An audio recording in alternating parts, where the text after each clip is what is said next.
This is my favorite story of all. Remember who you are.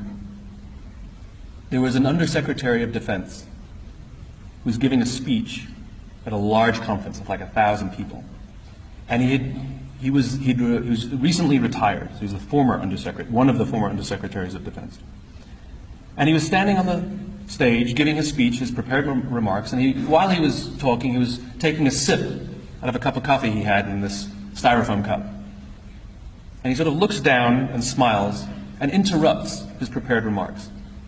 And he says, you know, last year I was the secretary, I was the undersecretary, and I spoke at this exact same event in this exact same venue last year. Except last year, while I was still undersecretary, they flew me here business class. They had a car waiting for me to take me from the airport to the hotel. Someone had already checked me in and escorted me up to my room. The next morning I came downstairs, there was someone waiting for me in the lobby, and they took me to this same venue. They took me in the back entrance, they took me into the green room, and they handed me a cup of coffee in a beautiful ceramic cup. He says, I'm no longer the undersecretary. I flew here coach. I took a taxi from the hotel to the airport.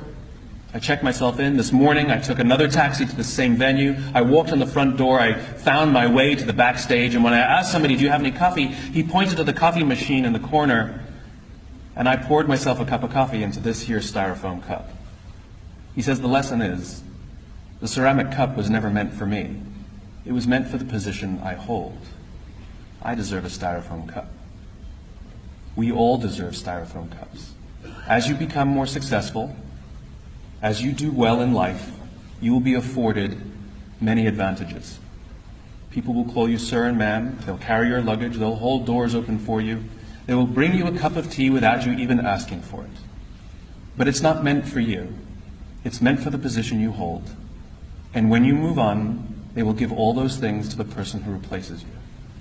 Never, ever forget that you only ever deserved a styrofoam cup.